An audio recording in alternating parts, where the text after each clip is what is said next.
আজকে animal tissue নিয়ে আলোচনা করছি। অ্যানিমাল টিস্যু 4 রকমের: epithelial tissue, muscular tissue, connective tissue, nervous tissue. তো এপিথেলিয়াল টিস্যুরও কিছু ভাগ আছে। হচ্ছে এপিথেলিয়াল টিস্যু।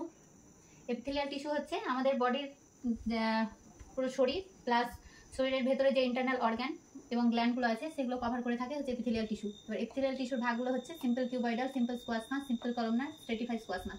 সিম্পল কিউবয়েডালের কাজ হচ্ছে আমাদের যেই এনজাইমগুলো নিঃসরণ হয় সেগুলো এনজাইমগুলো নিঃসরণ এবং শোষণ হচ্ছে সিম্পল কিউবয়েডালের কাজ, এবং সেম কাজই হচ্ছে সিম্পল কলামনারেরও সেম কাজ, অ্যাবজর্পশন এবং নিঃসরণ।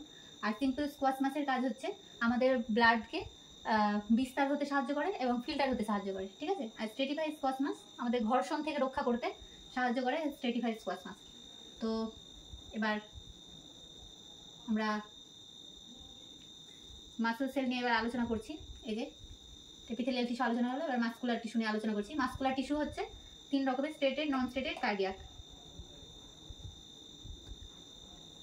কার্ডিয়াক মাসল হচ্ছে আমাদের এই যে হৃৎপিণ্ডের অবস্থিত এই কার্ডিয়াক মাসল, এর কাজ হচ্ছে আমাদের যে হৃৎপিণ্ডটা ইচ্ছে মতো যে সংকোচন প্রসারণ হচ্ছে একটা নির্দিষ্ট ছন্দে, এটাই কন্ট্রোল করে হচ্ছে কার্ডিয়াক মাসল। আর স্কেলেটাল মাসল হচ্ছে আমাদের বোনের উপর অবস্থিত, এই বোনটা মানে আমাদের এই যে মুভমেন্ট, পশ্চার নিচ্ছি, এটাতে সাহায্য করে আমাদের স্কেলেটাল মাসল। মানে আমরা হাঁটছি, দৌড়াচ্ছি বা বসছি, উঠছি, এইগুলোতে সাহায্য করে আমাদের এই skeletal muscle. Smooth muscle, smooth muscle হচ্ছে আমাদের ইন্টারনাল অর্গানের অবস্থিত। আর এই স্মুথ মাসলটা মানে ওপর আমাদের কোনো কন্ট্রোল নেই, ঠিক আছে। এটা মানে সেটা ওর নিজের ইচ্ছে মতো এটা কাজ করে। তো আমরা মাসকুলার টিস্যু নিয়ে আলোচনা করলাম। এবার কানেকটিভ টিস্যু। কানেকটিভ টিস্যু অনেক রকমের আছে: অ্যাডিওলার, অ্যাডিপোজ, স্কেলেটাল, ফ্লুইড, সাপোর্টিং। তো ছবি দেখায় তাহলে একটু ক্লিয়ার হবে। এর মধ্যে আছে dense connective tissue, adipose tissue, areolar tissue, compact bone, blood. এবার এই আলাদা আলাদাভাবে যদি কাজ দেখি তাহলে এটা বলতে পারি অ্যাডিপোজ টিস্যু যেমন আমাদের যে স্কিনের নিচে যে এনার্জি প্লাস মানে যে ফ্যাট ওগুলো জমা করতে এটা সাহায্য করে। আর অ্যাডিওলার টিস্যু হচ্ছে যে আমাদের ইন্টারনাল যে স্পেসগুলো ওইগুলো ভরাট করতে এটা সাহায্য করে, ঠিক আছে। আর এই কম্প্যাক্ট বোনের মধ্যে পড়ছে কার্টিলেজ, লিগামেন্ট, এগুলো আমাদের ফ্লেক্সিবিলিটিতে সাহায্য করে, ফ্লেক্সিবল রাখে আমাদের। যেমন যে আমাদের এই হাতের এই যে এই পোর্শনটা ভাঁজ করছি বা এই যে তুলিটা নিয়ে যে আঙুলটা ভাঁজ আছে, এই যে ভাঁজগুলো এইগুলো ভেঙে যাচ্ছে না, এই যে মানে ফ্লেক্সিবল, এই ফ্লেক্সিবিলিটিটা কিন্তু আমাদের এই কম্প্যাক্ট বোনের জন্য হচ্ছে।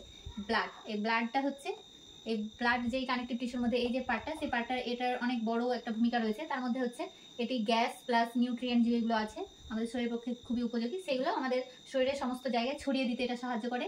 প্লাস এটা মানে ইমিউন সিস্টেমে মানে আমাদের রোগ প্রতিরোধ ক্ষমতাতে একটা বড় একটা ভূমিকা রাখে ব্লাড, ঠিক আছে। এবার লাস্ট যে এটা সেটা হচ্ছে নার্ভাস টিস্যু। তো নার্ভাস টিস্যুটা বোঝায়, নার্ভাস টিস্যুটা হচ্ছে এই যে নার্ভ সেল বলতে আমাদের এই নিউরনটা হচ্ছে নার্ভাস টিস্যু হিসাবে কাজ করে। নার্ভাস টিস্যুর কাজ হচ্ছে আমাদের যে কেমিক্যাল মেসেজগুলো সেগুলো আমাদের শরীরের বিভিন্ন জায়গায় ছড়িয়ে দেওয়াই হচ্ছে আমাদের এই নার্ভাস টিস্যুর কাজ। যেমন আমাদের উদাহরণ হিসাবে বলতে পারি কোনো কিছু একটা চোখে পড়লো বা হ্যাঁ চোখেই পড়লো হয়তো কিছু একটা, তখন চোখটা যে পড়লো এইটা মানে ফ্র্যাকশন অফ সেকেন্ডের জন্য যে ব্রেনে পৌঁছে দেওয়া, যে চোখে কিছু পড়েছে এই যে অনুভূতিটা, সেটা হচ্ছে এই নার্ভ সেলের কাজ।